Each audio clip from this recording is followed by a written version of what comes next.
Spend Christmas as a girl. Growing up with two older sisters, I was always dressed in whatever they wanted. Snow White costumes, Bratz belly tops, even swimsuits. They always painted my nails, much to my dad's dismay, but everyone thought I was adorable. Eventually, we all grew out of that phase of our lives, except for me. I secretly wore all my older sister's clothes in the attic, from Ginny's old bras and panties to Shelley's skinny jeans and strappy tops. But one Christmas, when we were all alone for the first time ever, while Mom and Dad were visiting cousins in Canada, it left me bummed out having Christmas without our parents. My sisters were also disappointed. It was Christmas Eve, and I heard a call from Ginny to put my dirty clothes in the wash basket. I emptied out my room thinking nearly everything could use a good wash before Christmas. So I dumped my clothes into the washing machine and turned it on. I left it on for an hour and would come back after breakfast. At breakfast, Ginny, Shelley, and I discussed what we were going to do with ourselves for Christmas. We each had some good ideas, such as ice skating, going into the city to see the Christmas lights shining, and going caroling from door to door. We made a few plans, and the others went upstairs to get ready and changed. I returned to the washing machine, but as I opened the basement door, a flood of water flowed to my feet. I quickly ran to the washing machine to see the door had burst open. Water was everywhere, but as I picked up what I thought was a sock, turned out to be one of my t-shirts. All my clothes had shrunk.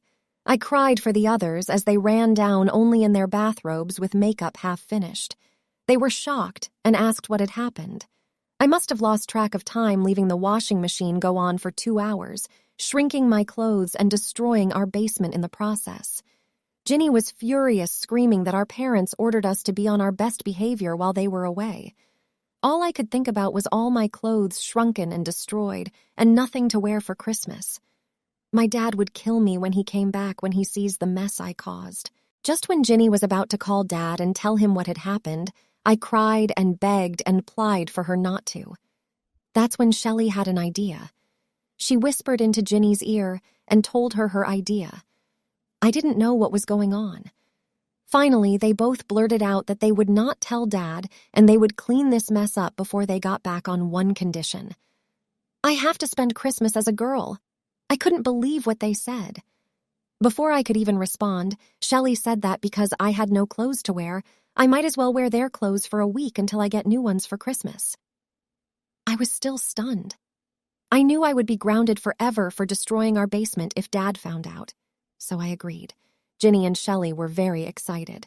They each grabbed my hand and ran me up to Ginny's room where they talked me through their process. Ginny ordered me to have a shower first, shaving all my hair below my head. So I did just that. I grabbed a towel and closed the door and turned the water on.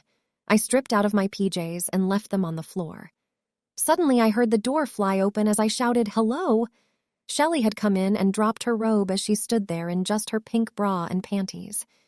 She said, "It's just us girls, there's nothing to hide." She took my PJs and threw them into the bin. "I have a nice silky nightdress for you to wear instead." I finished my shower, and there on the table lay a polka dot pair of panties and black and pink polka dot push-up bra set. Ginny stood at the door, still in her lacy red thong and bra set as she watched me open the shower door. "There's nothing to be ashamed of," she giggled. I dried myself off before Ginny said that maybe I should tuck a certain member with some cello tape. I did just that as I stepped into Ginny's panties. I felt myself getting hard as Shelley let out a giggle as she watched on. I put my arms through the bra straps as Ginny helped my clasp the hooks. I was handed some socks to stuff the already pushed-up bra. Next, I was taken to Ginny's room and pampered with makeup of all kinds. Foundation, lipstick, fake eyelashes, eyeliner, tinted eyebrows, you name it, I had it. Next, Shelley and Ginny finished getting dressed as Shelley put on a gold sparkly dress which showed her bra straps and cleavage, while Ginny wore black leather pants which unveiled her thong as she bent down, and a spaghetti string top.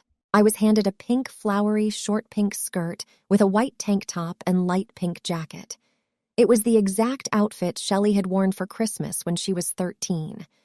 My bra could clearly be shown through the top, while my bulge could not be contained and stood hard at the front of my panties and skirt. I was suddenly bombarded with pictures, ensuring I was never to forget this day. That's it for today. Hope you have enjoyed. If you do, then be sure to subscribe for more stories like this.